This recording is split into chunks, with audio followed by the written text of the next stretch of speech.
یہ اب سے تقریباً 40 سال پرانی بات ہے۔ میری اور چھوٹی بہن کی ایک ساتھ شادی ہوئی تھی۔ سب بہت خوش تھے، لیکن شادی کے تھوڑے ہی عرصے بعد میرا بنوئی بیمار رہنے لگا۔ بہت جگہ دکھایا، مختلف ٹیسٹ بھی ہوئے، جھاڑ پھونک بھی کروائی، لیکن اس کا مرض تھا ختم ہونے کے بجائے بڑھتا جا رہا تھا۔ نہ جانے کون سا مرض تھا کہ ڈاکٹروں کی سمجھ میں نہیں آ رہا تھا۔ بنوئی ٹھیک ہونے کی بجائے دن بدن سوکھتا جا رہا تھا، جو ہم سب کے لیے تکلیف کا باعث تھا۔ میری بہن جو ابھی نئی نئی دلہن تھی، وہ الگ فکر میں گل رہی تھی۔ اس کی آنکھوں میں ہر وقت نمی چھائی رہتی۔ وہ ہنسنا بھول گئی تھی، اس کے چہرے پر اداسی ویرانی سی چھا کر رہ گئی تھی۔ ہم سب اس کو سمجھاتے، تسلی دیتے، لیکن وہ رو دیتی تھی، جس سے ہم سب اذیت میں مبتلا تھے۔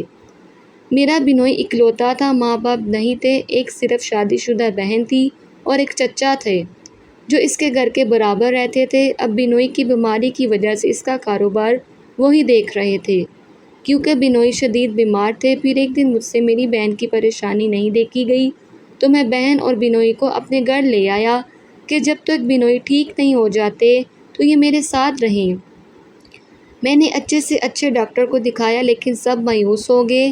بہن کو میرے گھر آئے 2 ہفتے سے زیادہ ہو گئے تھے، لیکن ہمیں کہیں کامیابی نہیں مل رہی تھی۔ میں کتنے عاملوں کو بھی دکھا چکا تھا، لیکن سب کا یہی کہنا تھا کہ اب ان میں کوئی نہیں بچا، کچھ نہیں بچا، بہت سخت عمل ہے، ہماری بس کی بات نہیں۔ میں نے یہ بات اپنی بہن سے چھپائی تھی کیونکہ وہ اور پریشان ہوتی۔ میں اندر ہی اندر فکر میں گل رہا تھا۔ میرا بنوئی مر رہا تھا اور میں چاہ کر بھی کچھ نہیں کر پا رہا تھا۔ میرے دن رات انگاروں پہ گزر رہے تھے۔ میں ساری رات جا کر ٹہلتا رہتا تھا اور دماغ کی طرح اندر ہی اندر میں کھوکھلا ہو رہا تھا۔ ایک روز میں چائے کے ہوٹل پر بیٹھا ہوا سوچوں میں ڈوبا ہوا تھا کہ ساتھ والی کرسی پر کوئی آ کر بیٹھا اور اس نے پانی کا جگ اور گلاس منگوایا۔ بیرا اس کو پانی کا جگ اور گلاس دے کر چلا گیا۔ آدمی نے دوبارہ آواز دی اور کہا کہ میں نے تم سے پانی کا جگ منگوایا تھا، تم دودھ کیوں لے آئے؟ بیرے نے بڑی حیرت سے دیکھا اور جگ میں دیکھا تو اس میں واقعی دودھ تھا۔ بیرے نے کہا کہ پتہ نہیں صاحب، میں تو پانی ہی لے کر آیا تھا، چلیے میں دوبارہ لے کر آتا ہوں پانی۔ جیسے اس نے جگ اٹھایا تو اس میں پانی تھا۔ اس نے کہا کہ صاحب آپ تو تنگ کر رہے ہو، اس میں پانی ہی تو ہے۔ تو اس نے جگ واپس ٹیبل پر رکھا۔ میری توجہ ان کی طرف ہو گئی۔ ایک عجیب بات یہ ہوئی کہ جگ بیرے کے ہاتھوں میں تھا تو اس میں پانی تھا، لیکن جیسے اس شخص نے اس جگ کو ہاتھ لگایا تو وہ دودھ میں تبدیل ہو گیا۔ یہ سب کچھ میری نظروں کے سامنے ہوا۔ میں نے یہ سب پہلی دفعہ دیکھا اور میری آنکھیں حیرت سے پھٹی رہ گئی۔ بیرا جا چکا تھا۔ میرے کانوں میں اس شخص کی آواز آئی کہ پریشان لگ رہے ہو، کیا بات ہے؟ میں نے اس کو دیکھا، وہ بہت مہذب اور خاندانی لگ رہے تھے، کوئی جادوگر یا جعلی عمل بالکل بھی نہیں لگ رہے تھے۔ داڑھی تھی، شلوار قمیض پہنی ہوئی تھی۔ میں چپ رہا تو مجھے بولا کہ تم مجھ پر بھروسہ کر سکتے ہو، اپنی پریشانی بتاؤ، ہو سکتا ہے میں کچھ کام آسان کر سکوں۔ میں نے سوچا چلو ایک تجربہ اور سہی، شاید ہی میرے کام آ سکے۔ میں نے اس کو اپنی ساری بات بتا دی۔ وہ بہت تحمل سے گردن جھکائے میری ساری بات سنتے رہے۔ جب میری بات ختم ہوئی تو اس نے کہا کہ کیا تم مجھے ابھی اپنے بنوئی کو دکھا سکتے ہو؟ میں نے کہا کیوں نہیں، وہ میرے ہی گھر پر ہے اور میں چاہتا ہوں کہ جلد سے جلد علاج شروع ہو جائے۔ مجھے امید نہیں تھی کہ وہ ابھی میرے ساتھ چلنے پر راضی ہو جائیں گے، کیونکہ رات کافی ہو چکی تھی۔ انہوں نے کہا کہ چلو، اور میں ان کو لے کر گھر آ گیا۔ گھر آ کر میں نے اپنی بیوی، امی اور بہن کو دوسرے کمرے میں بھیجا اور میں نے عامل صاحب کو اندر بلا لیا۔ انہوں نے بنوئی کو دیکھا، تھوڑی دیر حساب کتاب کیا۔ ان کے چہرے پر پریشانی آ گئی۔ انہوں نے کہا جلدی سے انگیٹھی پر سرسوں کا تیل گرم کرو۔ میں نے فوراً حکم کی تعمیل کی اور ایک کڑھائی میں تیل گرم ہونے رکھ دیا۔ جب تیل کھلنے لگا تو عامل صاحب نے تازہ وضو کیا اور کچھ پڑھتے ہوئے اپنا گیلا پیر اس کھلتے ہوئے تیل میں ڈال دیا۔ میں کام کر رہ گیا، کیونکہ کوئی عام آدمی اس کھلتے تیل میں اپنی انگلی بھی ڈال نہیں سکتا تھا۔ تھوڑی سی چین کی آواز آئی اور چند لمحوں بعد انہوں نے اپنا پیر واپس نکال لیا۔ پیر بالکل صحیح تھا، جیسے کچھ ہوا ہی نہیں۔ پیر صاف کر کے انہوں نے مجھے کہا کہ دیکھو تمہارے بنوئی پر زبردست کالا جادو کرایا گیا ہے جس کی مدت اب ختم ہونے والی ہے، یعنی تمہارے بنوئی کے پاس اب وقت نہیں ہے۔ تو میں نے کہا یعنی کوئی میرے بنوئی کو مروانا چاہتا ہے؟ لیکن کون؟ کس کو میرے بنوئی سے تکلیف ہے؟ انہوں نے کہا دیکھو تمہارے بنوئی کا کوئی عزیز ہے، مرد ہے جو تمہارے بنوئی کی جان لینے کے پیچھے پڑا ہوا ہے۔ اب یہ تم ہی بتاؤ، تمہیں بہتر معلوم ہوگا کہ تمہارے بنوئی کے مرنے سے کس کو فائدہ ہوگا۔ میں نے کہا لیکن میرے بنوئی کی تو صرف ایک بہن ہے بیوہ جس کی 2 بیٹیاں ہیں، ان کی کفالت بھی میرے بنوئی کے کاروبار سے ہوتی ہے۔ ہاں ایک چچا، وہ بہت نیک انسان ہے، آج کل بنوئی کا کاروبار وہی دیکھ رہے ہیں۔ انہوں نے کہا کہ آج کل نیکی بدی کو کون دیکھتا ہے، دولت اتنی بری شے ہے کہ بھائی بھائی کا دشمن بنا ہوا ہے، اور تم چچا کی بات کرتے ہو۔ تم نے بتایا کہ تمہارا بنوئی اکلوتا ہے، یعنی اپنے چچا کا اکلوتا بھتیجا ہے، یعنی ان کے بھائی کی جائیداد کا وارث ہے، تو پھر وہ کیوں چاہیں گے کہ یہ زندہ رہے اور جائیداد پر عیش کرے؟ وہ تو سب کچھ ہتھیانا چاہیں گے۔ مجھے ہضم نہیں ہو رہی تھی یہ بات۔ میں نے کہا پھر بھی کوئی دولت کے لیے اتنا گر سکتا ہے کہ اپنے ہی خون کی جان لینا چاہے؟ عامل صاحب نے کہا اس کو چھوڑو، ہم تمہیں شکل بھی دکھا دیں گے، تم خود پہچان لینا۔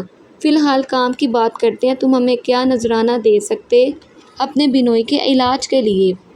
اس سے پہلے ہماری چند باتیں سن لو۔ ہم اصلی سید ہیں اور خاندانی عمل ہے، ہمارے بزرگوں نے ہمیں بخشا ہے۔ یہ عمل جو ہم کرنے جا رہے ہیں یہ صرف ضرورت کے تحت سال میں 1 یا 2 بار سے زیادہ نہیں کرتے۔ دوسری بات یہ کہ تمہارے بنوئی پر بہت سخت موت کی ہنڈی کا عمل کروایا گیا ہے جس سے موت یقینی ہوتی ہے، اور تمہارے بنوئی کی مدت تقریباً ختم ہونے والی ہے۔ کوئی بھی عامل اس کام میں ہاتھ نہیں ڈالے گا، بہت سخت عمل ہے۔ اب بتاؤ۔ میں نے ان کے سامنے ہاتھ جوڑ دیے۔ میں نے کہا خدا را شاہ صاحب، اللہ کے بعد آپ کا سہارا ہے، میں آپ کی زندگی بھر غلامی کرنے کا تیار ہوں، بس میرے بنوئی کو بچا لیجیے، میری بہن کا سہاگ اجڑنے سے بچا لیجیے۔ انہوں نے کہا ہم ضرور کریں گے علاج، بالکل ہم آئے ہی اسی لیے ہیں، لیکن کیا تم اس عمل کی کاٹ کا خرچہ برداشت کر سکتے ہو؟ میں نے کہا آپ بتائیں، کیسے بھی کر کے دوں گا۔ انہوں نے کہا ویسے تو اس کام کے 10,000 بنتے ہیں، لیکن تم 6,000 دے دینا، کہو منظور ہے؟ اس زمانے میں 6,000 بھی بہت بڑی رقم تھی، اور میں اپنے بنوئی کے علاج پر بہت پیسہ برباد کر چکا تھا۔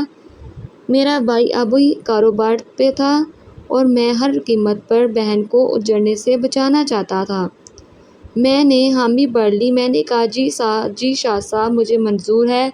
شاہ صاحب نے کہا تو پھر سنو، یہ جو ابھی ہم نے تیل تیار کیا ہے، یہ آج رات سے ہی اس تیل کی مالش شروع کر دو۔ یاد رہے مالش پورے جسم پر کرنی ہے اور روزانہ کرنی ہے۔ اب ہم چلتے ہیں، باقی کام پرسوں کریں گے انشاءاللہ، امید ہے کامیابی ہوگی۔ وہ چلے گئے۔ میں نے گھر میں آ کر خواتین کو ساری بات بتائی، ان کو تسلی دی کہ اب جلدی دولہا بھائی ٹھیک ہو جائیں گے۔ میری بات سن کر میری بہن کے چہرے پر رونق آ گئی۔ بہرحال میں بنوئی کے کمرے میں آیا، وہ بے سرد پڑے تھے۔ مجھے ان کی حالت دیکھ کر بہت افسوس ہوا۔ صرف چند مہینوں میں ان کی کیا سے کیا حالت ہو گئی تھی۔ میں سوچ رہا تھا کہ امی کہا کرتی تھی کہ خون سفید ہو گئے ہیں، لیکن میں کہتا ہوں خون سفید نہیں سیاہ ہو گئے ہیں۔ طبی محبت مروت احساس کا کوئی رنگ اثر انداز نہیں ہوتا، اور ہم اپنے ہاتھوں سے اپنی بے حسی کے ہاتھوں تاریکیوں میں ڈھکیل دیے جاتے ہیں، اور کالا جادو اتنا خطرناک اور گندا عمل ہے کہ کروانے والا اگر مسلمان ہو تو اس وقت دار اسلام سے خارج ہو جاتا ہے، اور افسوس ان لوگوں پر ہے کہ جو جانتے بوجھتے جہنم میں گرتے ہیں اور مسلمان ہو کر خوف خدا نہیں کرتے اور اتنا کبیرہ فعل سر انجام دیتے ہیں۔ میں نے دروازہ بند کر کے دولہا بھائی کی مالش کی اور 3 دن کرتا رہا۔ تیسرے روز وعدے کے مطابق شاہ صاحب خود آ گئے۔ دوپہر کا وقت تھا، میں ان کو لے کر دولہا بھائی کے کمرے کی طرف چلا گیا۔ انہوں نے مجھے کہا کہ آج ہمیں بڑا عمل کرنا ہے، اجازت ہے؟ میں نے کہا جی شاہ صاحب، جیسے مرضی آپ کی۔ انہوں نے کہا کہ کوئی بچہ تو نہیں ہے گھر میں؟ میں نے کہا جی نہیں، صرف خواتین ہیں۔ انہوں نے کہا ایسا کرو، ان سب کو ایک کمرے میں رہنے کی ہدایت کر دو اور تاکید کر دو کہ کمرے سے باہر نہ نکلیں۔ عمل بہت سخت ہے، دراصل آج ہم ہنڈی یہاں بلوائیں گے۔ میں اندر گھر کی طرف چلا گیا اور سب خواتین کو کمرے کے اندر رہنے کی تاکید کرتا ہوا شاہ صاحب کے پاس آ گیا۔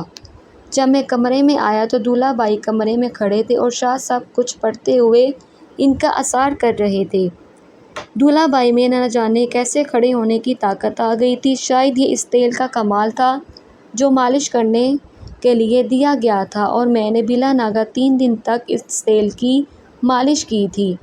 اسی لیے دولہا بھائی بڑی ہمت سے دیوار سے لگے کھڑے تھے۔ شاہ صاحب نے دولہا بھائی کو کہا، بیٹا تمہیں کسی بھی صورت میں اس اثار سے باہر نہیں نکلنا ہے، ورنہ سارا عمل الٹا پڑ جائے گا۔ یہیں کھڑے رہو عمل ختم ہونے تک۔ تو انہوں نے جی کہہ کر سر جھکا دیا۔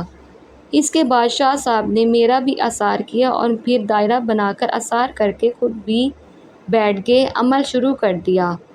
تھوڑی ہی دیر گزری تھی کہ کمرے میں موجود روشن دان میں زبردست گڑگڑاہٹ ہونے لگی۔ میں نے چونک کر روشن دان کی طرف دیکھا تو وہاں ہانڈی پھنسی ہوئی تھی۔ ہانڈی کو آتا دیکھ کر شاہ صاحب کے عمل میں تیزی آ گئی اور وہ بلند آواز میں کچھ پڑھنے لگے۔ جیسے جیسے شاہ صاحب کی آواز بلند ہو رہی تھی، ہانڈی کی گڑگڑاہٹ بڑھتی جا رہی تھی، لیکن وہ نیچے نہیں آ رہی تھی۔ پھر شاہ صاحب نے اس کو قسم دی، تجھے حضرت سلیمان کی قسم ہے، نیچے آ جا۔ جیسے ہی یہ الفاظ دہرائے، ہانڈی روزدار گڑگڑاہٹ کے ساتھ کمرے میں اتری۔ تھوڑی سی چکرانے کے بعد روزدار دھماکے سے زمین پر گر کر پھٹ گئی۔ اس کے گرنے کی آواز اتنی شدید تھی کہ جیسے بم پھٹا ہو۔ ہم نے اپنے کان بند کر لیے۔ دوسرے کمرے میں موجود خواتین کے دل بھی ہل گئے ہوں گے۔ ہانڈی پھٹی تو اس کے اندر موجود سارا سامان بکھر گیا۔ نہ جانے کیا کیا چیزیں تھیں۔ قابل ذکر چیز ایک پتلا تھا جس پر دولہا بھائی کا نام لکھا ہوا تھا۔ میں حیران نگاہوں سے اس پتلے اور سامان کو دیکھ رہا تھا کہ شاہ صاحب نے مجھے کہا، جلدی سے ایک بالٹی میں پانی لے کر آؤ۔ میں دوڑ کر پانی سے بڑی بالٹی اٹھا لایا۔ شاہ صاحب نے بچھلے کی مدد سے وہ سارا سامان اس بالٹی میں ڈال دیا۔ اس سامان سے بری طرح دھوئیں اٹھ رہے تھے اور اسی طرح کھول رہا تھا جیسے چونا ابل رہا ہو۔ تھوڑی ہی دیر میں سب کچھ نارمل ہو گیا۔ میں نے شاہ صاحب کی ہدایت پر سب سے پہلے دولہا بھائی کو ان کے بستر تک پہنچا کر لٹا دیا، کیونکہ وہ بری طرح چکرا رہے تھے اور اتنی بری طرح ہانپ رہے تھے جس سے میلوں بھاگ کر آئے ہیں۔ میں نے انہیں پانی پلایا۔ شاہ صاحب نے دولہا بھائی کو کہا، بے فکر ہو کر آرام کرو بیٹا، کوئی خطرہ نہیں، تم بالکل محفوظ ہو اللہ کے فضل و کرم سے۔ تمہارے دشمنوں کے ارادے مٹی میں مل گئے ہیں، اب انشاءاللہ تم بہت جلد صحت یاب ہو جاؤ گے۔ میں نے کہا، شاہ صاحب آپ نے میری بہن کا سہاگ اجڑنے سے بچا کر جو مجھ پر احسان کیا، میں اس کے لیے کس منہ سے شکریہ ادا کروں؟ وہ بولے، نہیں بیٹا، میں تو وسیلہ ہوں اللہ تعالیٰ کی رحمت کا، اس نے ہمیں کامیابی دی، ساری تعریفیں اس کے لیے ہیں۔ انہوں نے کہا، اب یہ ہانڈی کا جو سامان ہے یہ رات کی تاریکی میں جا کر قبرستان میں دفنا دینا، اور بس ہمیں دعاؤں میں یاد رکھنا۔ شاہ صاحب کو میں نے عطیہ نذرانہ دے کر رخصت کیا اور وہ پوٹلی جو شاہ صاحب نے باندھی تھی میں نے احتیاط سے رکھ لی۔ گھر کے سب افراد نے سجدہ شکر ادا کیا کہ اس پاک پروردگار نے شاہ صاحب کو ہمارے لیے وسیلہ بنا کر بھیجا، ورنہ اس موت کی ہانڈی کی مدت ختم ہونے میں چند دن باقی تھے۔ رات میں قبرستان جا کر میں نے وہ پوٹلی بڑی احتیاط سے گہرا کھود کے دفنا دی۔ اتنے سال گزرنے کے بعد بھی جب یہ واقعہ یاد آتا ہے تو میرے رونگٹے کھڑے ہو جاتے ہیں۔ یہاں یہ بات قابل ذکر ہے کہ میرے بنوئی کی طبیعت اس عمل کے فوراً بعد سے ہی سنبھلنی شروع ہو گئی تھی اور اب وہ ماشاءاللہ مکمل طور پر صحت مند ہیں۔ یہ الگ داستان ہے کہ انہوں نے اپنے چچا سے کس طرح جان چھڑوائی۔ اگر ہماری ویڈیو پسند آئے تو ہمارے چینل کو سبسکرائب کریں۔ ملتے ہیں نیکسٹ ویڈیو میں۔ اللہ حافظ۔